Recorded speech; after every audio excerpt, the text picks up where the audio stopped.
So this panel is the Radical Labor Organizing and Decolonization panel. I also want to thank the Hawaii Council for Humanities, because through funding for the Detours project, we were able to both organize this panel and support the panelists to be here at the ASA, and the tour following it was all sponsored by from a grant from the Hawaii Council for Humanities.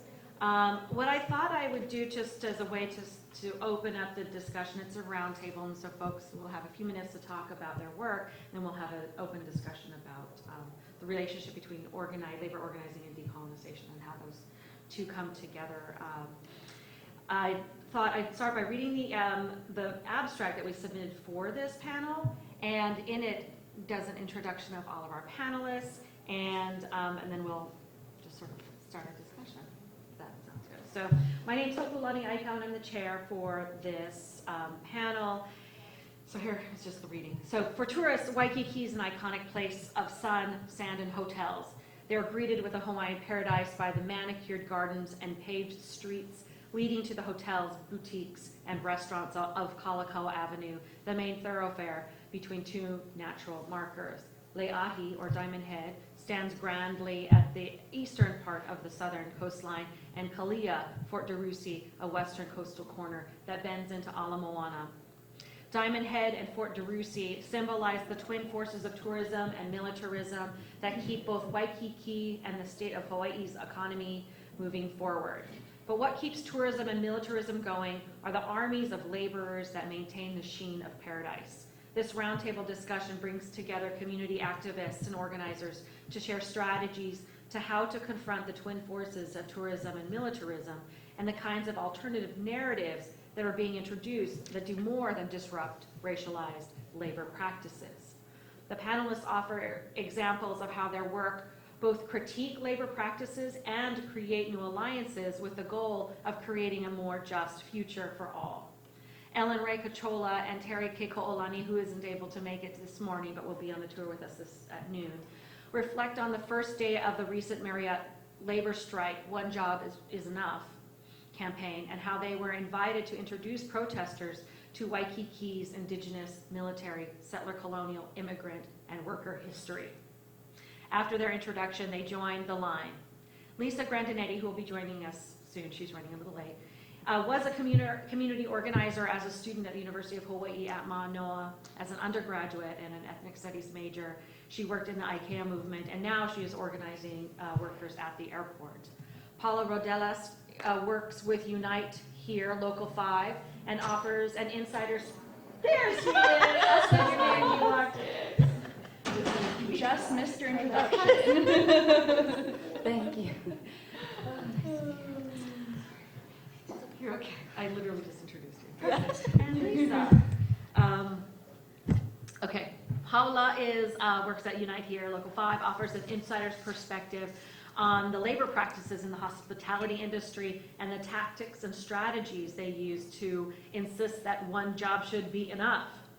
Okay, I just want to say, damn it. Or duh. Okay, Calvin Chang. Mew? Chung, yeah. Chung Meow. Okay. Chung Meow. Okay. I meant to ask you earlier, and I forgot. Sorry. His labor organizing and academic research expands the discussion beyond Hawaii to California. Calvin's research on U.S.-Philippines labor solidarity during the Marcos regime connects with questions of U.S. neocolonialism that stretch across the Pacific to Seattle, where two Filipino-American union reformers were assassinated by the Marcos regime. The solidarity of all of these panelists demonstrate how incredibly powerful and essential collaboration across movements, communities, nations, and causes are to building alternative, just futures. We hope that the panel will spark important discussions about indigeneity, immigrant workers, settler colonialism, and Hawaiian political and economic independence and globalized labor. And we encourage everyone to join us for the detour of Waikiki immediately following. We'll just jump on a bus, cruise over. If you are attending, if you're not planning to attend the tour, again, this is because it was hosted by funds for this panel come from the Hawaii Council for Humanities. We are asking folks to do an evaluation of the panel if you're not going to the tour. If you are going on the tour, cool, we'll just do it later. Okay, that was my word part. So welcome to the panel, and why don't we just start from this end and go around, and everyone can just speak for a few minutes about their work, and then we'll open it up for discussion. So. Should I use the microphone? Oh, yeah, we have to use the microphone, which I didn't do. Was it captured in this case? Okay. Hi, everyone. My name is Ellen Ray Cachola. I work at the Ethnic Studies program as a lecturer, and I was also born on Maui, granddaughter of plantation workers from Ilocos, which is Philippines, in Luzon Island, the northwest coast. So I guess I describe myself, I'm not a labor organizer, but I'm an educator of children of workers and of Hawaiians. So I just have a multi-ethnic classroom, and a part of my class is teaching Ethnic Studies 101. And I also have a background working with people like Kyle Kajihiro and Terry Kiko'olani, who have been doing these detours of Pearl Harbor or Pu'uloa, and they've been educating around issues of demilitarization in Hawaii.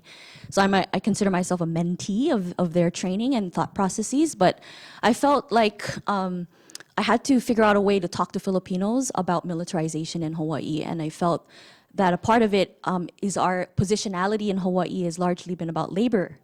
And so I had to figure out a way to create a detour that is centered in a place where there's a lot of Filipinos working, which is in Waikiki. And through our time of research, we began to find that Waikiki was heavily militarized in the turn of the 19th century into World War II and into the Vietnam War and into today. So Diamond Head there's a military installation carved into the mountain. There is Fort DeRusi, which is the detour that Terry and I will do later. And the hotels, Halekoa specifically, has been used as a rest and recreation industry. And so I feel like the word of rest and recreation is something familiar to Filipinos in the Philippines, because there's a long history of Filipinos also doing work on anti-militarism, anti-imperialism, and also the violence against women and children around bases. And so I felt that was a connection to further research and follow and develop a detour that would help bridge Filipinos to Hawaiians, particularly around the struggle of demilitarization. The challenges that we face was that when Filipinos come to Hawaii, they think of it as America, and there's a huge American education programming, I guess you could say, that's based in the Philippines because of the economic depression in the Philippines and the neo-colonial government there that is developed its profit making it's to keep afloat, it needs to send workers abroad because of the economic depression in the Philippines. And so when they come to Hawaii, it's not very first thing that they think about is solidarity with indigenous people. So I have to think a lot about that, to think critically about that and have critical conversations with Filipino students and also with Hawaiian students around like how do we think about each other as subjects of US empire and the ways that we've been colonized in different ways, but in intersecting ways. The thing I want to say is that the sugar planters that really developed the settler colony of Hawaii really did a good job in shaping our historiography and separating the historical experiences of different ethnic groups. And a lot of times the Asian settlers came here and their narrative that they were told was, oh, okay, you're doing better now. You are going to upwardly mobilize, participate in the settler economy, and you will benefit. Your family will have a better life. That's the narrative. But then as the Hawaiian sovereignty movement emerged and they started to think critically about the settler colony economy, people like Honani Trask, Candice Fujikane started to think about Asian settler colonialism, and Dean Sarnoyo also kind of extending that to the Filipinos. I started to engage with that discourse to kind of think about how do we talk about settler colonialism, Filipino settlerism, and I think that it dovetailed really interestingly with current scholarship around Filipino colonial mentality. People like E.J.R. David, who talks about that there is a colonial mentality in the Philippines because of the unresolved Spanish, American, and Japanese colonialism.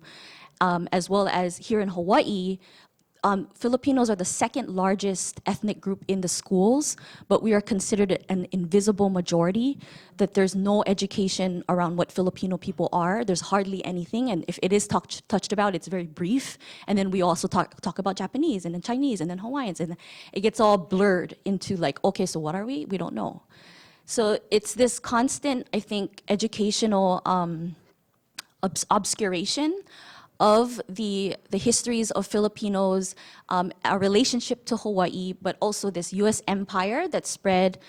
Also, I think that there is a need for thinking about decolonial Filipino identity, kind of trying to think about who Filipinos were before the Spanish came, thinking about our languages and how theoretically they're called Austronesian languages as well, and trying to think about ways to disrupt the ways that colonizers had really separated Philippines from Oceania. But in reality, if you look at our languages, we're connected in terms of like Hawaiian word for maka is eyes, and in Ilocano it's mata. And then, so things like that are similar, and so I think there's space to research that kind of stuff. And I feel like as an educator, I'm in that position to try to resolve some of the divides, I guess you could say, and talk to the students, or the children of workers and indigenous people. Hey everyone, my name is Paula Rodellis, and I'm a community organizer with Unite Here Local 5. We are a labor union that represents over 12,000 hotel, healthcare, and food service workers in Hawaii. We're part of Unite Here, which is a larger international labor union that represents over 350,000 service workers, mostly in the US and Canada.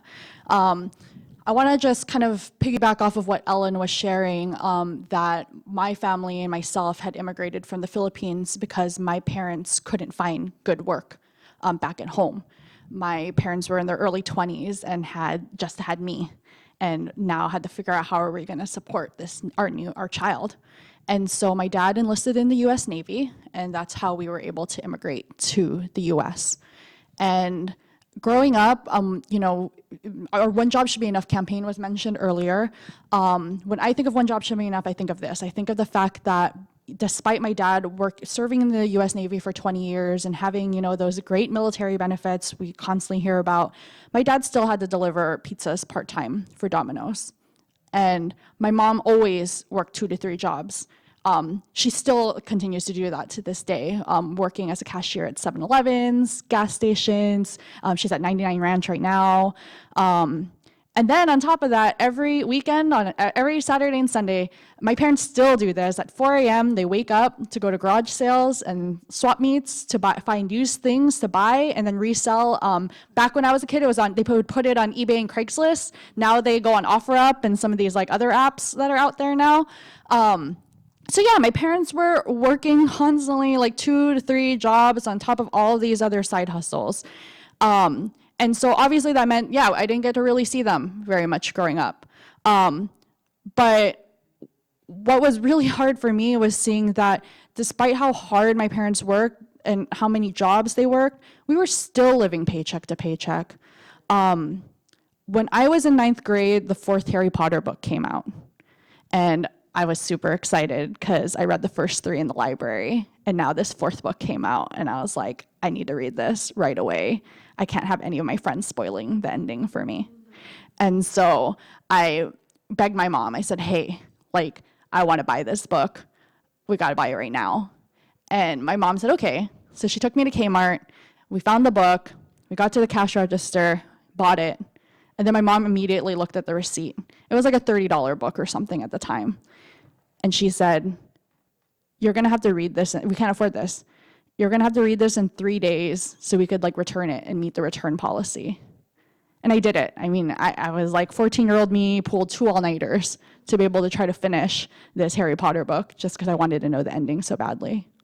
So when I think of One Job Should Be Enough, that's what I think of. I think that even 2 or 3 jobs wasn't enough for my family to even be able to afford my $30 Harry Potter book, right?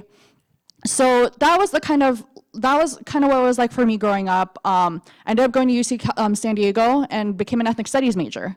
And as an ethnic studies major, I learned a lot of that this is happening to my family not because my parents are lazy and aren't working hard enough. There's all these other, there's all these systemic issues kind of taking place, right? They're immigrants, they're like people of color, they're working class, all these different things.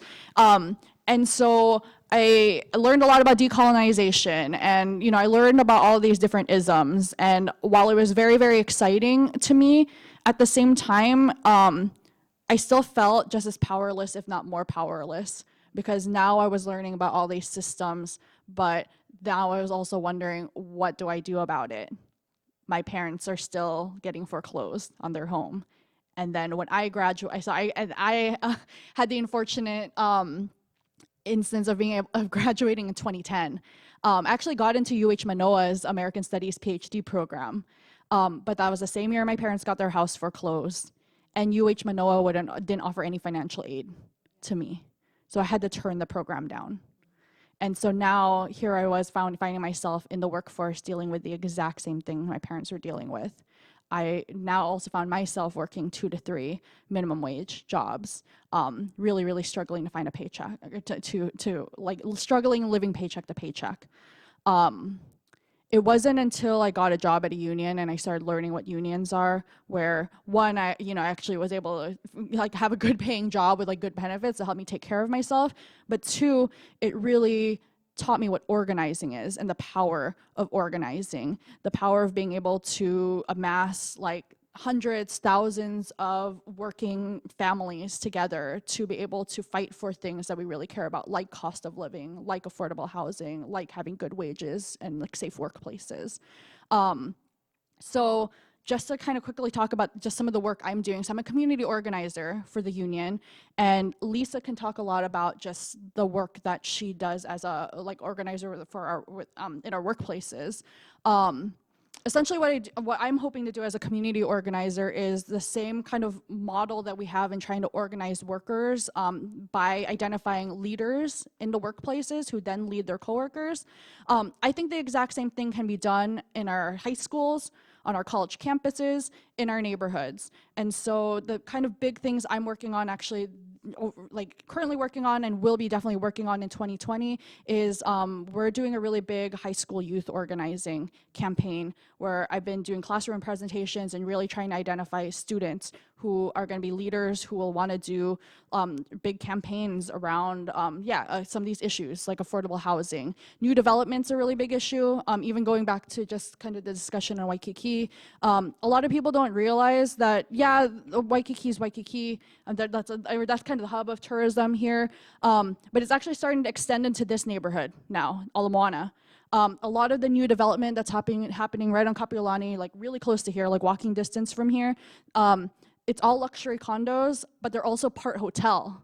And that's the part a lot of people don't even realize, is that we're now seeing this extension of Waikiki into the Ala Moana area. And so we're really trying to hope to organize high school students around these kind of important issues, and then using the issues to then really get people politically activated, registered to vote, and really getting involved with some of the local and national races. So that's kind of the big thing I'm working on right now, and I'm sure there's further questions, so I'll transition over to Lisa. Hi, I'm Lisa. I don't know what was said about me because I came late, but and okay, yeah, she wrote my bio. But I guess I'll start with a little bit about myself and talk about the work I'm doing. But I'm from here. I'm from Mililani. My mom is actually from Okinawa, and my dad is from New York. And they both came here in the 80s and met here. My dad was here for school. He went to Hilo first. He wanted to come, and he's like many of the white students at UH now. They just thought it was like a place to go, and he just became a settler here and stayed. And I mean, I'm happy to be here and exist, but yeah, I think I ended up going to UH later and experiencing all this, but I'll get to that. But my mom is from Okinawa. She came here looking for work as well. She went to Japan. She actually was born 12 years after the Battle of Okinawa. So she was the island was burned to the ground. You know, all of the families were devastated. And I actually learned recently that my grandpa had pigs, and I think they came from Hawaii. There was a pig sent from Hawaii, from Okinawans here, but she had a really rough life as a child, and so she lived through the occupation by the U.S., and my family suffered through that. My grandfather was an alcoholic. My grandma worked, you know, there wasn't jobs, but she had to go house to house selling fish. She had to sell food at a sort of like a craft fair market kind of thing. So my mom and her three siblings really raised themselves. They talk about the trauma of not really having a mom or a dad figure, and this all really surfaced later. I did not know about any of that until I went to Mililani High School, I went to public school, and then I went to UH, where I did ethnic studies and women's studies. So that's where I really started to understand or try to unearth those things, and understand where my position is being in Hawaii, because when I was in high school at Mililani High School, that's when I got involved with the union in my senior year, but I also from my freshman year started going to Kaho'olawe. So I started to get an understanding of like what, you know, the Hawaiian sovereignty, that this is not America, and that all the struggles that we face in Hawaii are a direct result of that. Watching my friends graduate and have to move away. To this day, I have one good friend that still lives here. But through going to Kaho'olawe, to getting a really radical teacher. I'm lucky to have, she's now a state representative. Her name is Amy Peruso, but she started to teach us about the plantation days and what's underneath all of this kind of image of Hawaii, which is, you know, you're lucky to be here, you're lucky to be raised here, you just have to work hard, or you're gonna have to move away, and you probably just have to move away to be able to make it. Going to Kaho'olawe, getting understanding aloha aina, and what that means for me as a settler, was very confusing when I was in high school, because I also am this is not my homelands, but I also am indigenous from another land. So when I went to college, I got introduced to the union my senior year through that same teacher, and I started to understand, okay, maybe this is where working people or people of Hawaii are winning. That's really all I wanted, because I was seeing all these problems and getting depressed, and I didn't know anything about unions, but I saw that this is where people were winning, working people were winning. So as I went to college at UH, I was volunteering for the union, doing community organizing high school students, but all throughout, also participating, like Mauna Kea was 5 years ago. That was at the same time, and it's really exciting, and it was also very complicated, because as workers, we are talking about all the people in Hawaii who are settlers and Native Hawaiians as well, but are in this industry that exploits exactly that, and that we all participate in, like all the aloha shirts, like every single hotel worker has a tacky aloha shirt, and it says aloha and is coached to say aloha. And so, but I think through UH, doing ethnic studies, I used all my papers to learn about my mom. I was like, you have to answer my questions because this is for my essay. Like, sorry. But because lots of trauma that she's, you know, internalized and pushed down, but as always, like kind of seeped out onto us. But I think it's kind of all over the place, but this is really how I came up, like, to understand my worldview.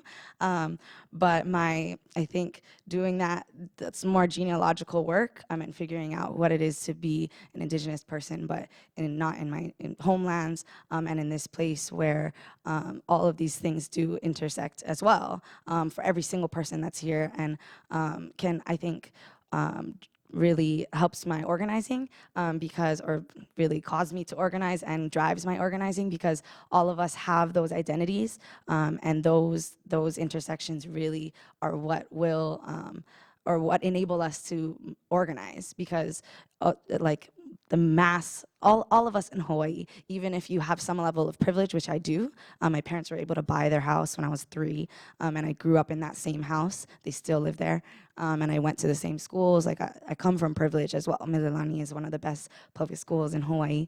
But despite all of that, we're all still screwed in Hawaii. Like even if you're from Mililani, my classmates that do still live here work in the hotels, and they may say, "Oh, it's just my job until I figure something else out."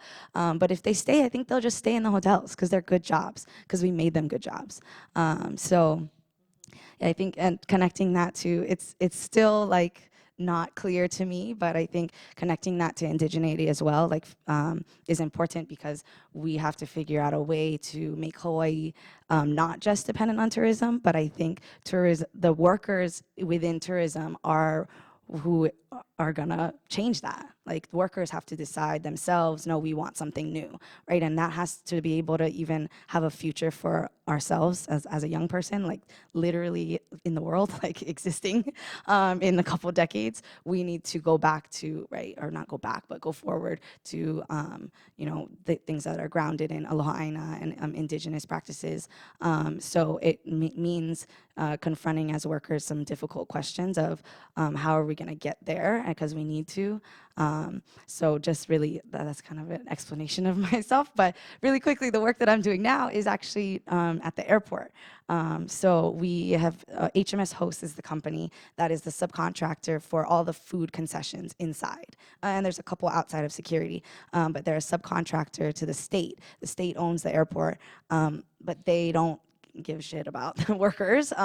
Most of those, they're all subcontracted work, like SAS, all those, most of them are non-union, and they pay, the average HMS Host worker gets $12.80 an hour at the Honolulu airport. They've been a part of our unions for 8 years now, but I also organized Sheraton Maui before that, that I was assigned to, before I was assigned to HMS Host, which was our highest paid employees at the hotels. So we went on strike for 51 days last year to make sure that standard keeps going up, because still yet they have to work 2 jobs, a lot of them. But the airport workers, I think they see every single tourist that comes through Hawaii, they see them, right?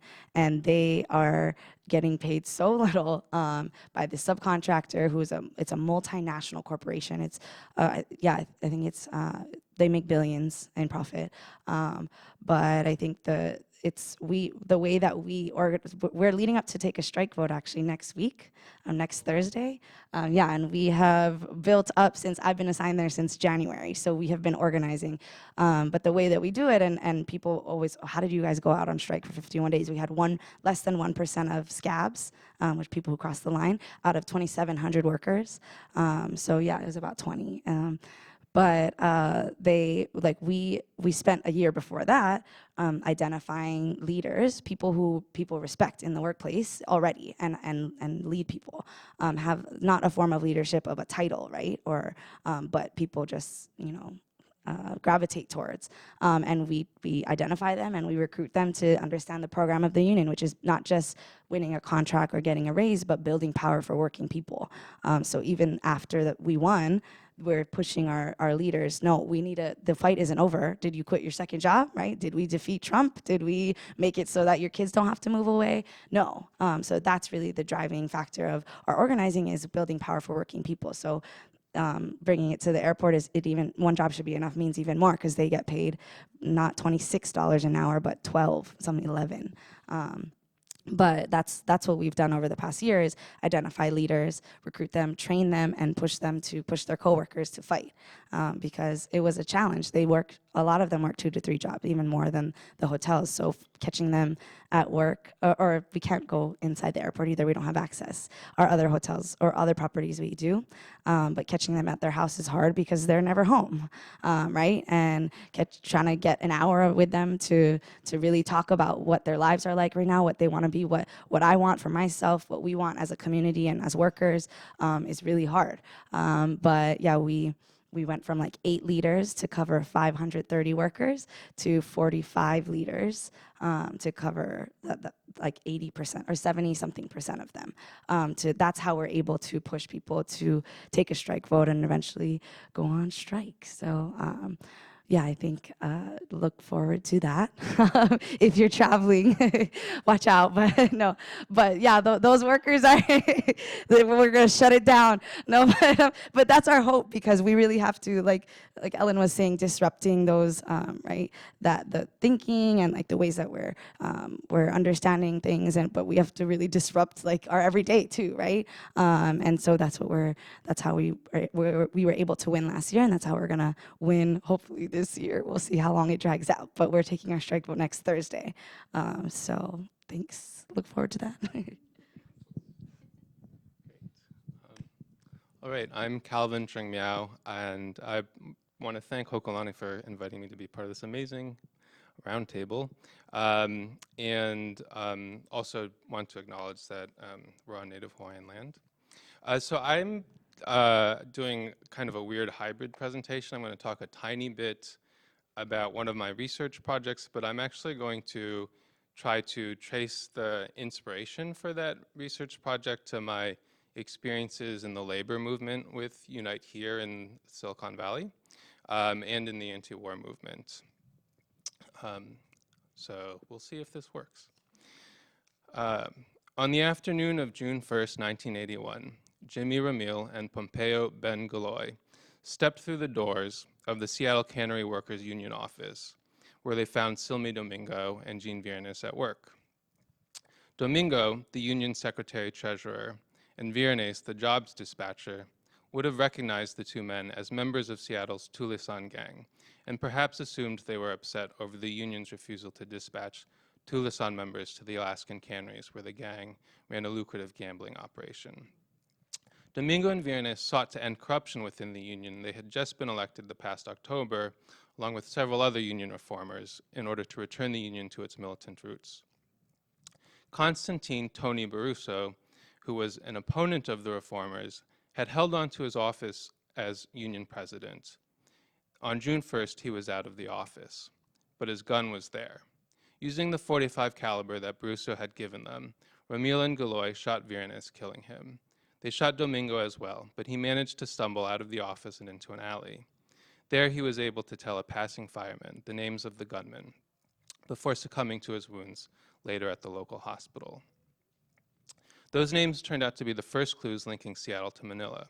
Besides being union reformers, Domingos and Viernes were also members of the Katipunan ng Mga Demokratikong Pilipino, or KDP, a left-wing organization formed in opposition to Ferdinand Marcos. Just a month before the assassinations, Viernes was in Hawaii for a convention of the International Longshore Workers Union to pass a resolution in solidarity with the working class movement of the Philippines. Activists in the Committee for Justice for Domingo and Viernes would eventually establish that it was, in fact, the Marcos regime that had ordered and paid for their killing. And their efforts culminated in a historic civil suit against the Marcoses. On December 15, 1989, a federal jury found Imelda Marcos and, posthumously, Ferdinand Marcos responsible for the assassinations, the first and only instance when foreign heads of state have been found liable for murder on U.S. soil. So my research uses the cases of Domingo and Viernes, as well as two other instances of transnational political assassination during the 1980s, to examine the way that democratic rights within the U.S. were entangled with a changed geopolitical situation during the late Cold War. Okay, so I'm going to now talk about, I'm going to read something that I wrote actually several years ago, reflecting on my experiences in the labor and anti-war movements as a way to, again, provide some kind of genealogy for that theme in my own life experience. 2006. I bump into Ali Hussein at a mosque in Damascus with my friends Gary and Muna. We strike up a conversation and learn he is an Iraqi refugee. He surreptitiously invites us to his house the following day. In his home, we drink orange juice. Whoever sees death would accept sickness, he tells us. The US occupation has made even Saddam Hussein's regime look preferable. I think about Ali a lot these days. I wonder if he has managed to make a home in Syria, if he managed to smuggle himself to Greece as he hoped to, or if he stayed in Damascus, only to flee violence again a few years later. Gary and I are traveling through Jordan and Syria with a larger group of peace activists, meeting with organizations serving Iraqis that have fled the war. Muna is the interpreter and guide for our trip. She left Baghdad, crazy Baghdad, she says, as violence spiraled through the city's neighborhoods. Her 2 sons are still there, living with their grandmother.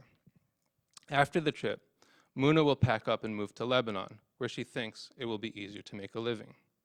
Shortly after I return to California, Israel starts bombing southern Lebanon. Muna will eventually reunite with her children in Brooklyn. 2009. I'm visiting Francisco, an older Filipino who is active in our union. His wife Betty is home, and as always during my visits, she tries to make me eat something, a pungent stew or, if I'm lucky, fried bananas. On their table is a picture of a young man in a beret and military uniform. Betty explains how her son has returned from Iraq with traumatic brain injury, and how once at the VA hospital, he thought he was in battle and tried to take cover. After my visit, Francisco walks me to my car. He tells me that war is where you prove you are a man. Oops. 2004, I worked the graveyard shift at a hotel front desk. The nighttime security guard, Richard, tells me how he almost wanted to punch Fouad, an Iraqi in our engineering department.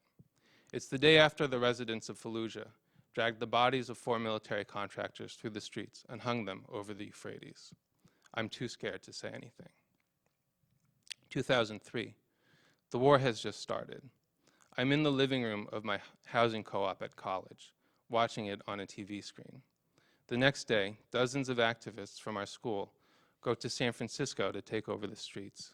Some lock arms, some chain themselves together. A drama professor lectures the arresting police officers about the history of US imperialism. I stay on campus to organize the local rally and march. At the end of the night, a friend tells me we must act as if the bombs were falling on our friends, our neighborhoods. 2006.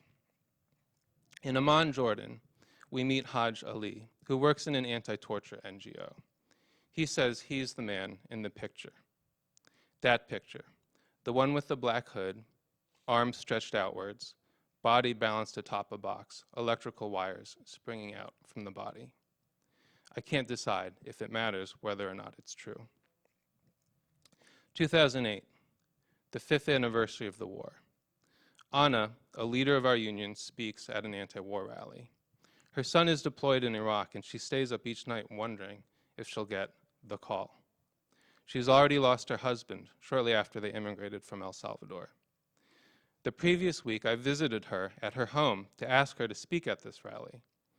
She lives in a trailer park and has raised her kids in a space smaller than the hotel rooms she cleans every day. I ask myself, if this were my hood, what would I have said to the recruiters? 2012. I'm driving to work when I hear about U.S. Army soldier Danny Chen's suicide in Kandahar, Afghanistan, over the radio. Chen was born and raised in Manhattan, Chinatown. His father a chef, his mother a seamstress.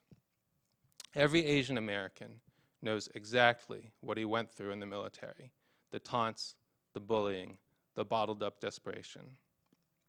Pressure can build in the precise way that causes implosion rather than explosion. 2013, another boy from New York's Chinatown, whose father is also a cook and whose mom also did garment work, says he wants to enlist. He's my partner's brother. 2006, Gary, Muna, and I have found a quiet spot in a hill overlooking Damascus. We bought some soft drinks and are sitting down to talk about life, forget about things, and try to laugh. The air is cleaner up here than anywhere else in Damascus or Amman, Beijing or Philadelphia, San Jose or New York. The lights of Damascus shine familiarly below us, and then taper out over the expanse of land. Beyond the horizon, Francisco's son is becoming a man. Anna's son is listening to a recruiter. Danny Chen is getting ready for his freshman year. Muna's children are waiting for her in Baghdad. And across the border, we will keep killing our brothers and sisters.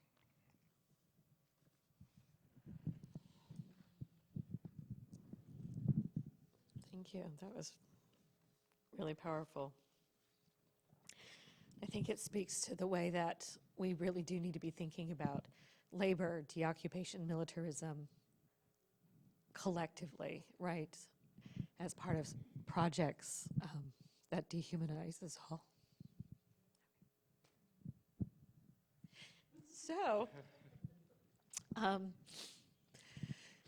So we can open it up for a dialogue, which would be the ideal, sort of situation. But I also wanted, now that everybody's had a chance to, hear from each other on the panel, if we want to go back and respond to anything that folks have said or talk a little bit more about. And again, invite the audience to also be a part of this conversation as well. Do folks want to share anything or follow up after? Mm-hmm.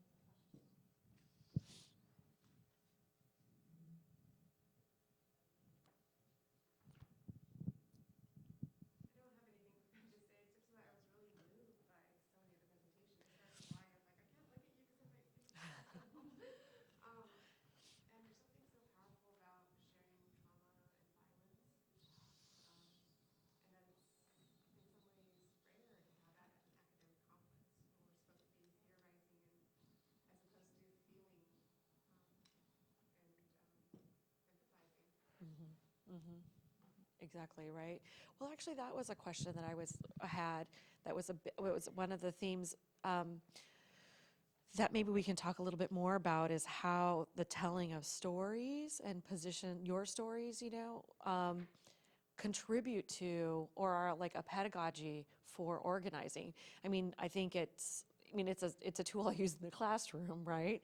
And then how is it also then a tool for organizing? Both of you talked about it, but yeah, that would be something to say more about. Yeah, that's actually, I think part of it just comes from me not being in academia at all. I did my undergrad, but I'll never go back. Sorry, but it's just the truth. I think my brain juices are best used in organizing. But yeah, I think it comes from like both the organizing. I feel really lucky to have found organizing from when I was 17 years old, and also done ethnic studies and women's studies, because that's, it's not the same academia as most academia. But especially in our organizing, our personal stories are what we use. The core, like the building block of organizing, is house visits. So I mentioned catching people at home. It's not just when we can't access the property, but that's what we don't just talk to people at work. The bulk of my work is going to people's houses, and yeah, humanizing and empathizing, and that's what really drives people to step up, right, and figure out what motivates them to do something scary, like go to a rally or go on take a strike vote, or go on strike. So yeah, that our stories are really what we can't do organizing without them. And I think that I was like, oh my God, he has it written down. And I was like, but yeah, it's like it kind of tied it together, because it is the stories and how we use them to, yeah, it hurts a lot, and it's painful, and what the work we do is a lot like therapy, but also unearthing stuff from ourselves. We have to dig deep as organizers to figure out how to push through, oh my God, these workers hate me, oh my God, they slammed the door on me, but we have to believe that they have a story too, and that's where that's coming from. And once we get to it, things happen. That's how we are able to strike for 51 days and everything. I actually learned about the power of personal storytelling in an academic space, but it was also in a very unlikely scenario. When I was an ethnic studies major at UC San Diego and I was doing my senior honors thesis, I decided to do it on Filipino American beauty pageants. And I decided I wanted it to be an autoethnography, so I entered one. And as part of the beauty pageant prep, we had to do weekly Q&A practice. And I remember the public speaking coach had told us, nothing is more powerful than your personal story, because no one can tell you that your personal story is wrong. And so if you get a question on that stage and you get stuck, always revert back to your personal story. And it didn't come up with me when I actually entered it. It was actually another candidate. She was the youngest one. She was 16 years old. And she got asked probably the hardest question out of anyone. She was asked, if you could go back to any moment in Philippine history, which one would you go to? I mean, she was a 16-year-old who grew up, like, you know, in San Diego. Of course, she didn't learn anything about Filipino history, sadly. But she took the advice of our coach and she said, you know, I would go back to when my grandfather was alive, because he was born and raised in the Philippines, but he passed away before I was born and I don't know anything about him. And so I would go back and see what life was like for him in the Philippines. And she ended up making it to the top 4. And so, but Didn't she win? yeah, I won the pageant. Ironically, because I think I did like such heavy research on the pageant that I like figured out like what the judges wanted. But so Good friends. We work together every yeah, day. we're really, unfortunately. So I took that lesson into, you know, I actually got hired by Local 5 as a communications specialist. And I still do the communications, but now I primarily do community organizing. But that lesson of the power of our personal stories, and no one can ever like, you know, tell you that your story is wrong. That's what I use to really train our workers to be spokespersons. So as a communications person for the union, like, I'm not the one who's speaking on camera on behalf of the union. I'm the one who trains our members to just to do that, because it's just another form of leadership. They should be the ones speaking about what's going on in their workplaces, or what's going on, like what's it like working 2 to 3 jobs. And yeah, I repeat that line to them, that there is real power to it. And as for the organizing, even my community organizing, like I tell my story in every class presentation, every panel, every like one-on-one, like house visit type conversation that I have, because there's just no, like on top of just the power, yeah, I mean, some of the power of our telling our personal stories is it also helps inspire us. Like, this is really, really hard work. And it's always good to just constantly remind even ourselves why we do this. And then, of course, it serves as a potential inspiration for others. With personal stories, I mean, the question that I'm thinking about too is like, when you share your personal story, and it's been about internalized capitalism. If you look meta at your family history, in terms of if you look collectively at the history of plantation workers, and you read a lot of the books on across ethnic groups from Okinawan to Filipino, Japanese, Chinese, and the way that they're written, and it's basically they struggled and they were exploited and dehumanized, but then there was this way in which the internalization of capital seemed to make their lives better. And compare that to Kanaka Maoli literature, and the idea of their stories about this genealogical connection to land, and their commitment to putting their lives on the line to prevent any form of commercialism on that land. And you know, those stories I think about in juxtaposition, because I think it also reflects the turmoil in myself in terms of being a Filipino raised in a labor family, and what it means to succeed. My parents tell me, you know, go to school, get a good job, you know, live the American lifestyle, but then also being raised and around Hawaiian people and Hawaiian movements, and the kind of contradiction in the standards of how to live, yeah, or the goals of how to live in an ethical way.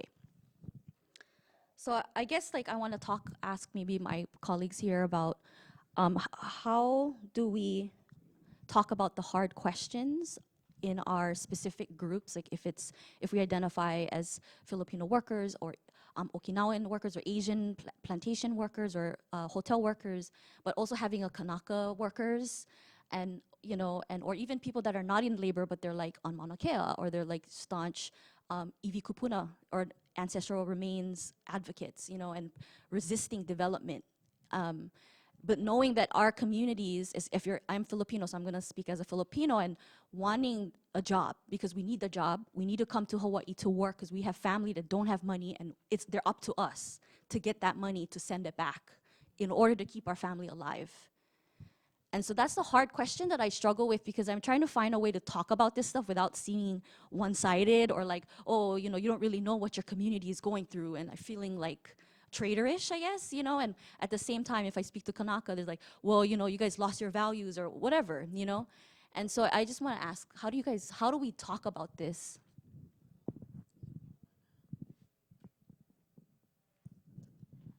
So I think the closest parallel in my experience has been working, I want to say 2008, when Unite Here did a big push nationwide to incorporate in its contracts language, or might have been 2006, 2008, language that both tried to protect immigrant rights in the workplace and also incorporate affirmative action hiring language targeted for African Americans. At that time, we were still, I'm not sure what the demographics of the workforce today look like, but at that time it was like few African Americans in front of the house jobs, lots more African, Latinx, and Asian immigrants throughout the hotel, and we were trying to grapple with that. And this actually goes sort of to the storytelling thing. So I think one of the big approaches of our union is its belief, or Unite Here, I'm no longer work for Unite Here, but one of the big approaches of Unite Here, it's its belief in the power of stories, and a lot of the work in bridge building is around sharing stories and listening to each other's stories in a serious and deep way. And the other part is trying to frame it with some of the kind of analysis and political education. So what we did, which my mentor Pam Tao Lee developed, was a way to talk about the history of movements of people that incorporated the experience of descendants of enslaved Africans, like including the Great Migration, within the framework of kind of movements of people like within and through the United States. This was a long time ago. I want to say, just because Pam is so also kind of focused on solidarity with indigenous movements, I'm not at this point sure like how that was incorporated, but I want to say that it was probably also part of it. But I think it was important for us to find an inclusive framework that could incorporate and honor the experiences of different people without saying that they were the same, as a way to explore like both the differences. And it was also important to have like a specific program to organize solidarity around. You could ask people to like feel in solidarity with decolonization or whatever, but you really have to call the question of what do you think about like an affirmative action hiring policy in our contract? Or what do you think about like protecting the rights of undocumented workers? If ICE comes, then like the management has to notify the union is gonna like do these things, they can only show records to the government like under such and such circumstances. And you have to like, hopefully move people through to like, as all organizers do, like move people through to a place of strength and unity, right? So I'm really curious what it looks like in Hawaii with the kind of sovereignty movement being so much more central to racial politics than in other places in the U.S. Yeah, maybe Lisa, you can speak to that because, the airport sits on former Crown land, right? And so when Lisa was talking about her work, that the state owns the land that the airport is on, it's through, the Crown lands of the kingdom. And so that's there.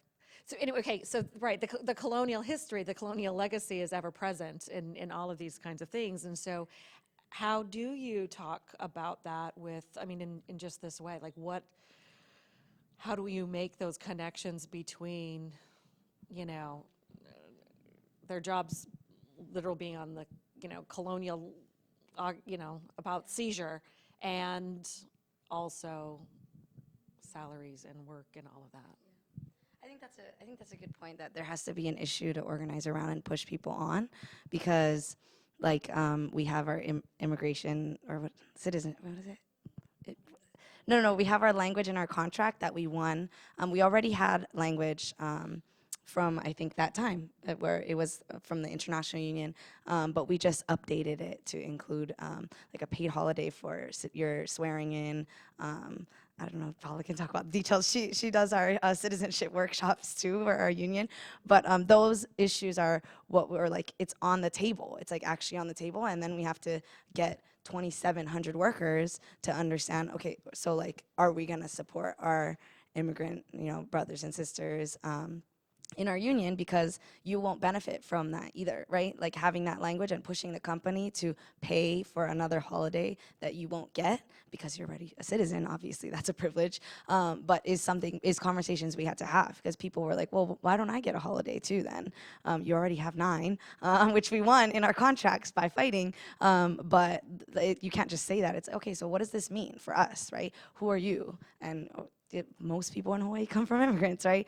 But those are conversations that we have to have if we put something on the table. So I think that's a good point, that to be able to be working on issues or to be able to bring up those questions, it is both like not as effective and kind of just like what's the point if you don't have something on the table, right? Like because shouldn't we be doing work on different issues?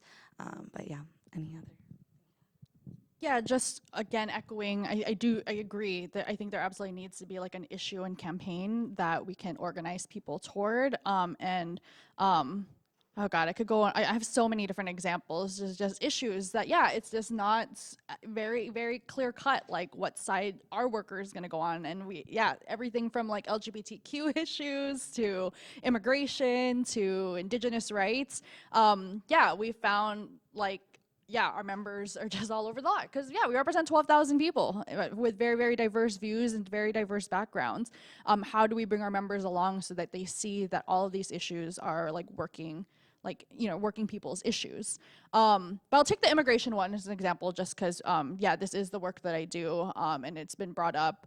Even on that, I mean, I don't have all the answers. It's still something I'm working through, and I think I won't be able to figure out the answers on my own. Like, I think these are things I have to talk about with Hawaiian leaders in our community.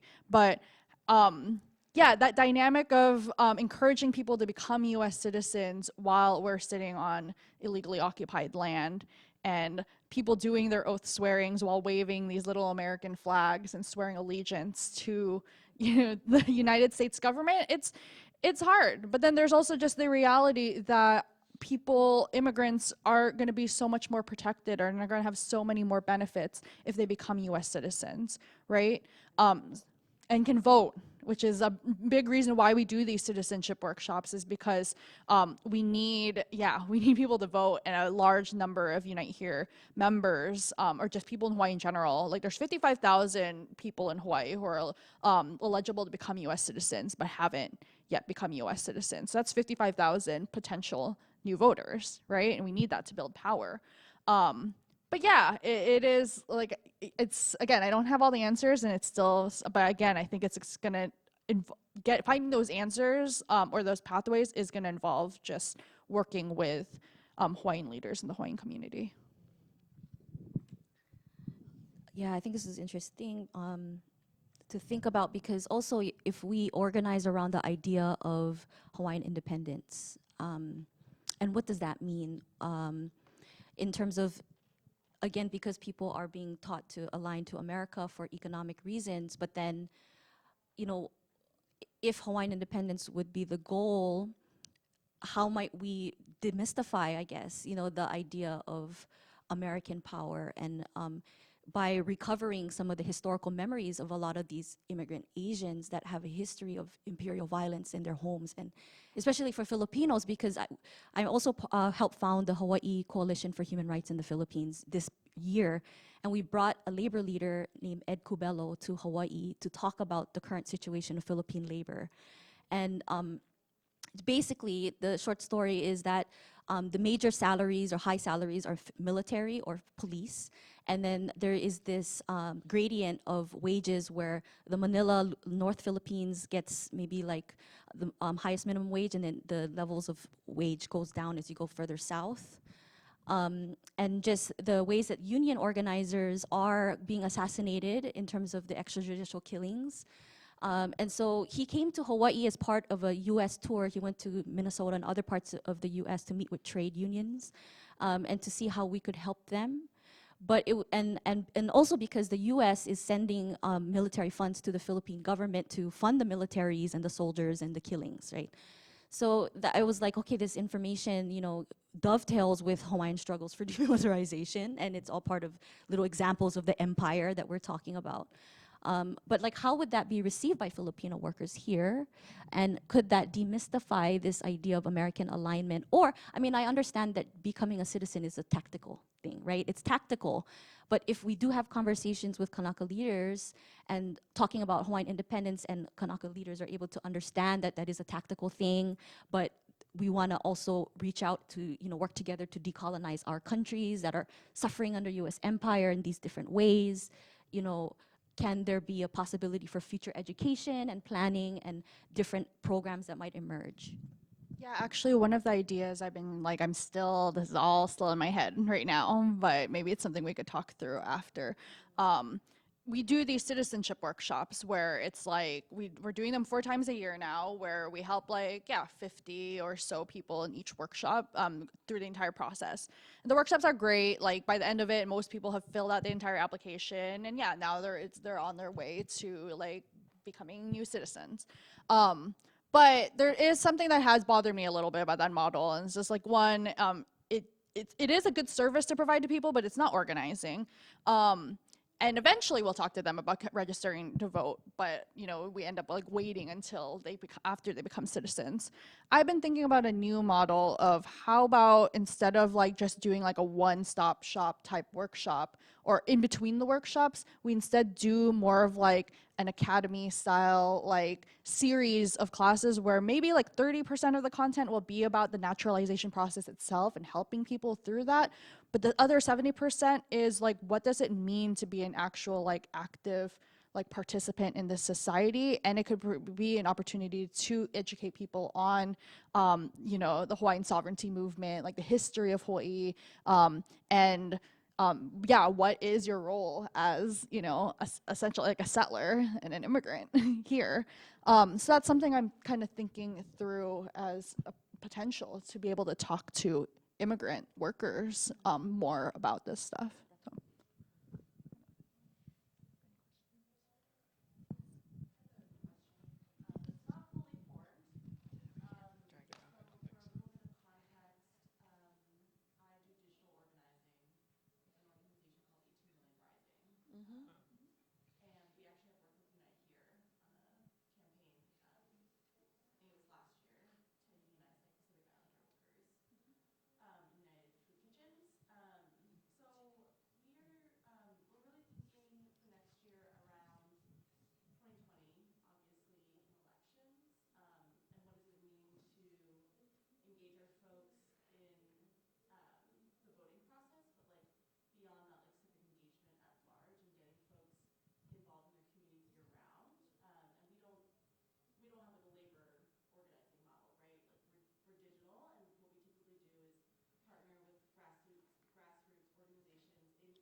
Okay, so the first question on gentrification and what labor unions' roles in it is, there are a number of ways that we're working around the issue of affordable housing and just the crazy overdevelopment here that's really not serving local residents. But I'll talk about one particular campaign that we worked on that's been very, very successful, and our role in it, and that's been the campaign against Airbnb here. And so, the last numbers that were run have shown that there are 33,000 illegal vacation rentals in Hawaii, and the vast majority are entire homes. And so these are essentially investment properties that people are owning and putting up on Airbnb. Like, I live in Kalihi Valley, and a few blocks away from me, there's a foreign investor who owns 5 houses all on the same street, and he rents them all on Airbnb. And so, one, that's an affordable housing issue, right? Because these are 33,000 homes that could be rented or purchased by local families, but are not. But 2, it's a jobs issue as well, because tourism is the #1 industry here, and Airbnb is now valued more than any of the major hotel companies. And so Airbnb, and it's not just here in Hawaii, right? Airbnb has been a problem in many cities globally. The interesting thing in Hawaii is that here on Oahu, we actually have laws already that make vacation rentals illegal. They've been in the book since 1986. However, the laws, in 1986, they had no idea the internet was going to be invented, and let alone platforms like Airbnb. So the laws were very, very out of date, and so was the enforcement that was of the illegal vacation rentals that was really, really lacking here. So for 5 years, we've really been doing a lot of just community and political organizing around this issue. Some of it's just been educating people, because a lot of people just really had no idea what this issue was. But we really made headway on it this year, and this is how. We had a local city council race for Honolulu District 4, so that's all of East Honolulu. The general election was in 2018, and the incumbent won by 22 votes. The incumbent was a man named Trevor Ozawa, who is pro-Airbnb and pro-development, and he ran against a guy named Tommy Waters, who is anti-Airbnb. And so when Tommy lost by 22 votes, he was like, he filed a complaint to the Supreme Court, and they actually granted it, and they decided to do a special rerun election in April of this year. And so when that had happened, our union decided we need to mobilize all of our resources and make sure Tommy wins this time. So it was a big on boots on the ground, door knocking, constant phone banking. It was a lot to our members, and just well as the broader community. We were mobilizing volunteers from other different organizations like Sierra Club, other unions. And the result of it is that Tommy ended up winning by 1,004 votes. So we flipped that race like crazy. And then immediately after he won, because he won that in April, by June we were able to finally pass a good city council bill that we've been trying for years to pass, that finally put in the right enforcement mechanisms against illegal Airbnbs. And it was just in the paper this past week, they're right on the front page, that short-term rentals have dropped drastically. So that means those are houses now that are now going to be on the market, back on the market, and not being used as Airbnbs. So that was a huge victory for us, and I think it's a kind of a good just case study of how labor can really, really help in the fight against gentrification. Yeah. Anyone else want to? This doesn't answer your question, but I just want to plug my friend Estella Habal's book on the San Francisco International Hotel struggle, which is one of the best books written about a grassroots campaign to oppose gentrification, and it really conveys just how much organizing it took to stave off evictions for 10 years. I think the Airbnb thing is definitely huge everywhere also. I don't know if anyone has a reference for if there's anything written about the Kalama Valley struggles in Hawaii or anything like that, but if anyone knows, let me know. Okay, yeah. Yeah, okay, so just on the reference for that, Noelani Goodyear Kaupua edited a volume that just came out this past year called Nawahine Koa, and that features 4 or 5 activists and organizers, Hawaiian women activist organizers. And a couple of the projects that they all share is one opposing the bombing of Kaho'olawe, so demilitarism. And then many of them, started their organizing activism career, their life work with Kalama Valley. So so it's that first person account, I think in a couple of those essays, of those stories, focusing on Kalama. Also, in A Nation Rising, an edited collection that Noelani did with Aaron Kahuna Vairite, and I think Ikaika Hussey also has stories from that. But also Kalama Valley, and also Sand Island, and right, so that all of that kind of dispossession that was happening, with Kamehameha schools, Bishop Estate were land-rich, cash-poor, and so they were, looking to development for the way to sort of increase their endowment. Were those thought of as sovereignty? Oh, sorry. And were those conceived as sovereignty struggles at the time, with that also broadly dealt with economic rights, economic justice, or was it mainly thought of as economic justice, and then they're looking back and seeing it as a precursor to their work on sovereignty issues? So it was happening at the same time that Hawaiian consciousness around our language and history and practices were happening. And so so they were coming of age at the same time and in the same moment. And so, and it's again, these women and others who then become the leaders of the sovereignty movement, right? And who are able to articulate how land and labor and sovereignty and demilitarism are all of the same thing, right? They all rely upon each other to harm all of us, right? And making arguments for how this, and I think what the Kalama Valley does super well, that I think gets lost when we start talking about sovereignty as a Native Hawaiian issue, is to say that the governmental structures that we live with under structure our everyday lives. And that if we want a different life, we have to think about different governmental structures, right?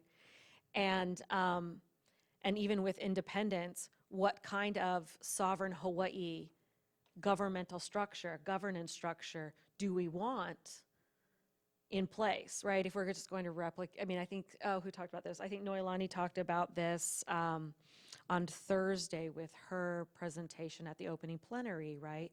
About questions around jurisdiction. I mean, and I think about this also in the context of why it's super important to have conversations about an independent Hawaii and what that looks like for all people, because we could just, and this is the point she makes, just, change keep everything at status quo and just change the top tier, right? And we could just hang a new flag, but everything would stay the same. But is that really what we want? And does that really, that's not the vision of an independent Hawaii that I have. And I'm, but it's a vision of an independent Hawaii that some have. So how do we then envision a different future for Hawaii that can bring about the lives we want for the future? Yeah. Yeah. Oh, okay. It's funny because I think that brings up your second question. I think was what about, or how do we, people who don't identify as workers or laborers, how do we reach them?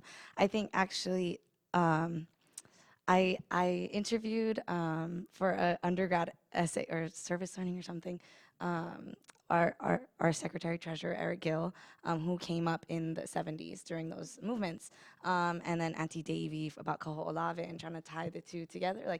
Those things are happening then. These things are happening now. Mauna Kea, right? Sovereignty questions and our strike and labor organizing.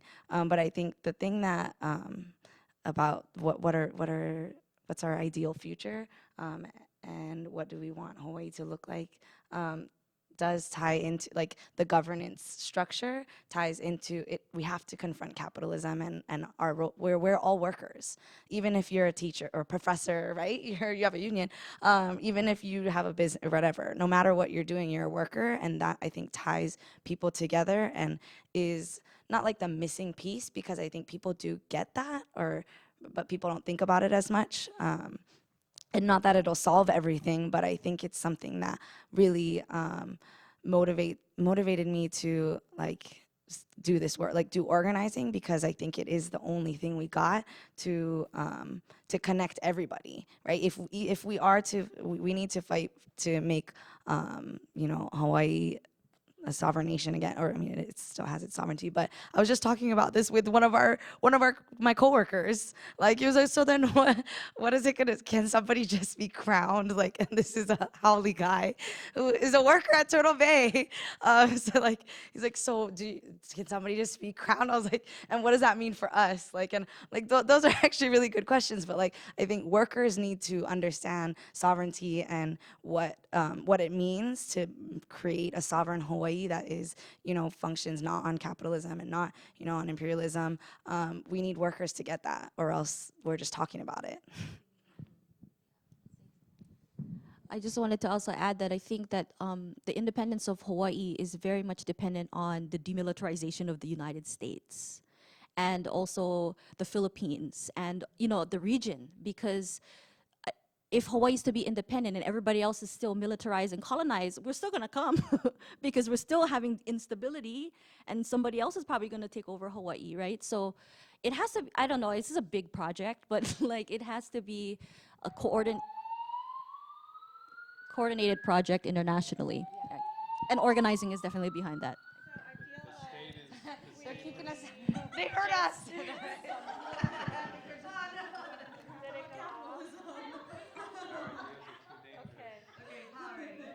I know, well, let's just wait, because the lights flashed and then the alarm went off, so I don't, I mean. Yeah.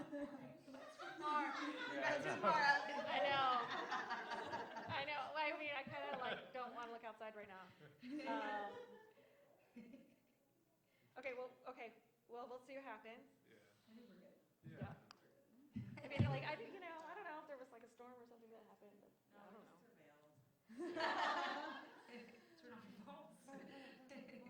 Yeah.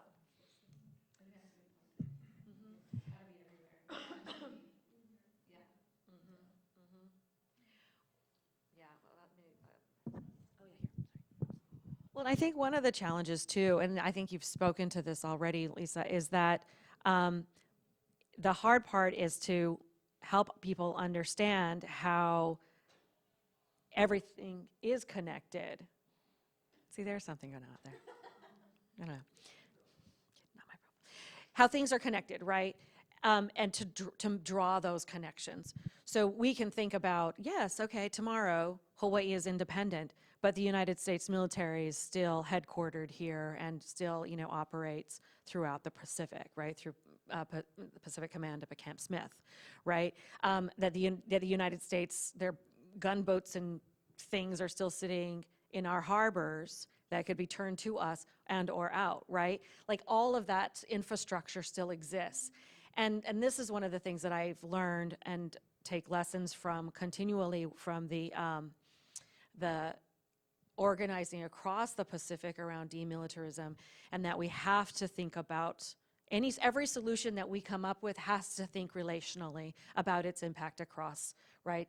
The way that, yay, the military might be moving out of Okinawa, but then it's going to Guam, right? And so it can't be about just kicking the can further down the road. It has to be thinking about how do we just dismantle the whole thing completely, right? And we have to, I think that's what we have to think about when we're talking about labor, when we're talking about work. I mean, the American Studies Association has a commitment to, only being in labor, hotels and conference centers, and we think about labor all the time. And we, were in a meeting earlier yesterday about then how do we also raise the consciousness of our members around Airbnb, and then and dealing with like folks can't afford to be here without using Airbnb, but using Airbnb means that we're contributing to an economic crisis around housing here, right, and wherever we are. And those are very real tensions. And we don't have, as Aileen Morton Robinson said, we don't have a theory of relinquishing privilege, right? I mean, that it means maybe don't go to the conference because you can't afford it, because you can't afford to be in the union hotel, to support the unions, to not be part of the problem, right? I mean, it means relinquishing. And it also means on the side of ASA that we also have to think differently about how our conference operates, right? So, yeah, but we have to think relationally, I guess is the point. Thank you so much for this panel. I have so many thoughts swirling. And I think what you just brought up is something that I've been thinking about also, is kind of the acknowledging refusal. And I think this is something that in my work that I've sort of been trying to grapple with regarding working class movements and also people who are sort of in relation to some sort of union organizing function. And so one thing that I was thinking about is the way in which militarism, or the experiences of militarism, is actually one way that workers feel distance from union bureaucracies in the U.S.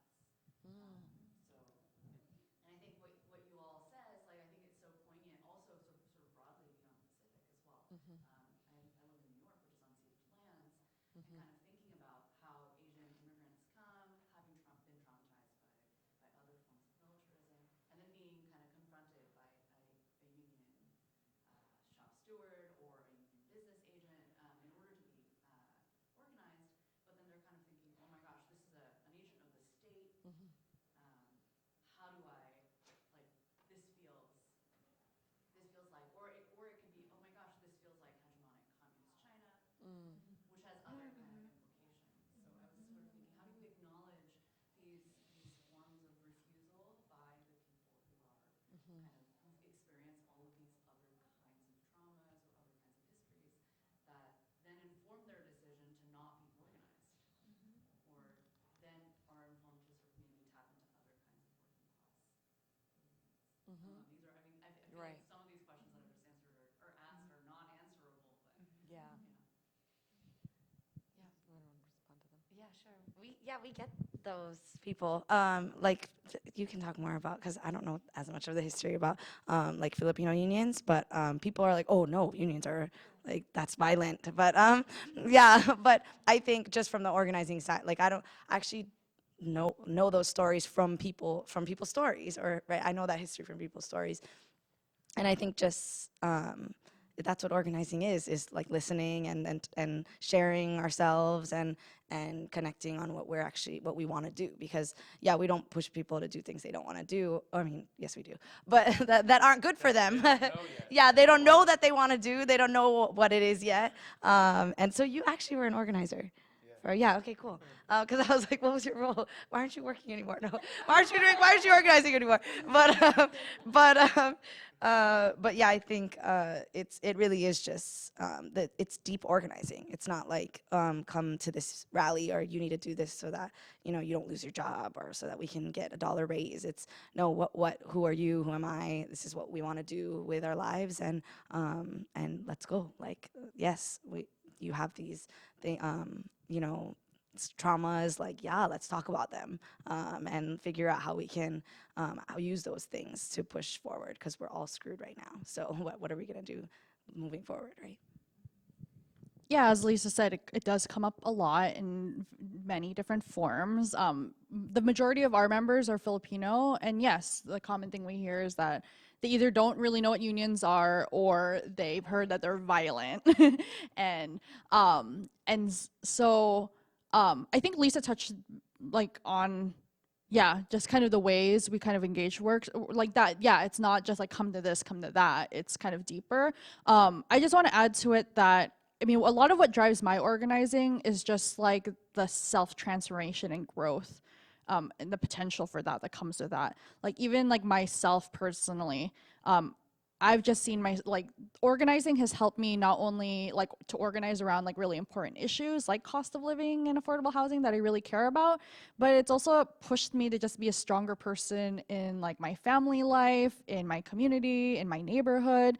And I've seen that over and time again with our members. And you have to really, really genuinely believe that when you're sitting and house visiting someone, right? That you're not there to be like a burden on them and telling them to take away time that, the sacrificing time that no, this is actually really to their benefit in their workplaces and outside.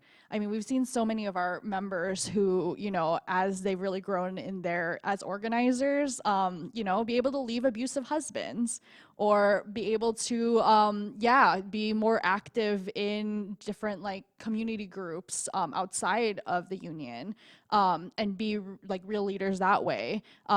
We've had members and we're hoping to have more members who run for office and like do that kind of thing. So that's been, I think, for me, that's been the coolest part about organizing is just seeing how much people can really grow and transform their lives, not just their workplaces.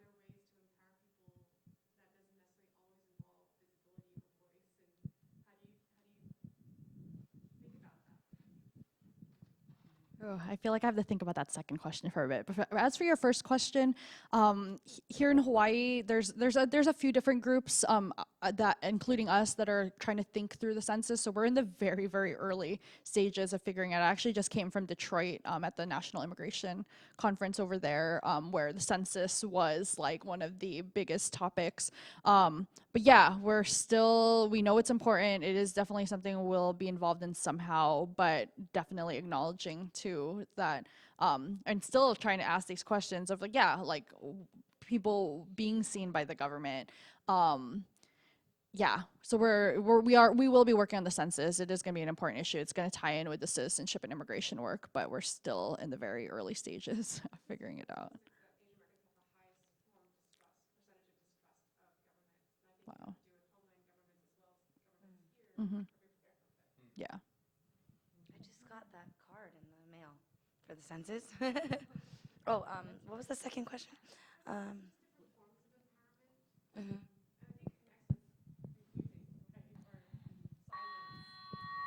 What is happening right now?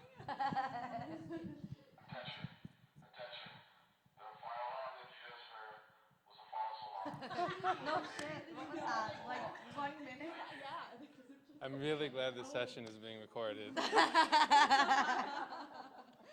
Where is this? Is this live? Like, where is this going to be available?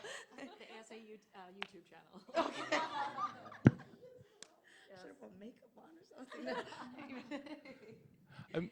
I'm trying to figure out the census thing. I mean, I think for organizers, workplace organizers, really the analog is people that are worried about getting fired when you're organizing non-union workers.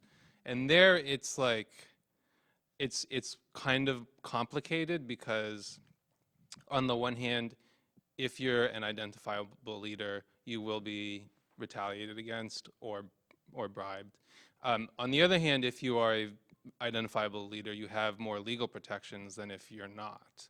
So there's like a really kind of complicated way that you try to talk people through fear and also talk people through the idea of strength in being a visible leader and being recognizable in ways that they don't have when they're not. Yeah, and I think on the second thing, I mean, as staff organizers, we're trying to identify leaders who will be visible and mobilize and organize their coworkers. But in a workers' organization or in any organization, there's all kinds of roles for all kinds of people. You know, there are people that are not our committee members or super committee that do important, you know, conceivably could do important work for the union, volunteering, like making reminder calls to people to turn out for actions, or, you know, I'm not sure what other kinds of things happen at Local 5 these days, but yeah, okay. Yeah, yeah. Like, oh, you know the language. Like, sounds weird to other committee. And which local work did you? 19 is a small local in San Jose, yeah. San Jose. Oh. Frank works there. No, how long?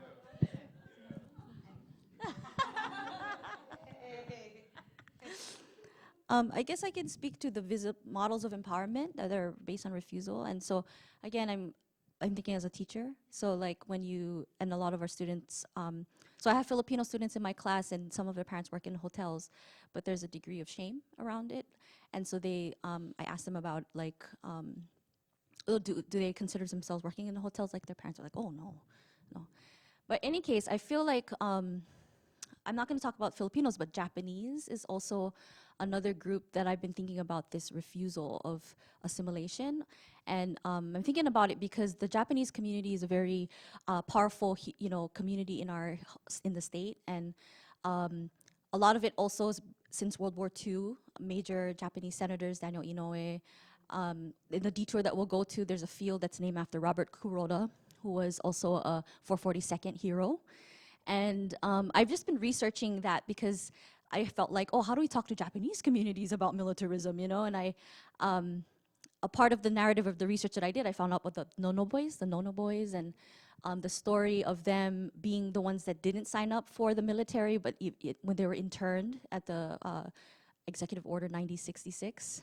And I read about their story by a book, the Nono Boy book, and about how they experienced a lot of persecution after the war because their community was bullying them basically and saying, you guys are Japanese sympathizers, and they were like shunned in their community for not signing up for the military. And so I had to think about how can I talk about the Nono Boys but take away the stigma, but talk about how the Nono Boys represent allies, or like an identity position that we can reclaim in the present for Japanese Americans or Japanese in Hawaii, to feel proud about that ancestors who resisted aligning, and to historicize what that choice meant in current discourses of decolonization, this idea of relinquishing privilege, you know, and how that can be a jumping off point for further genealogies on how to think about Japanese resistance in history, rather than just the narrative of assimilation and progress and success. That's the way I'm thinking about it as an educator.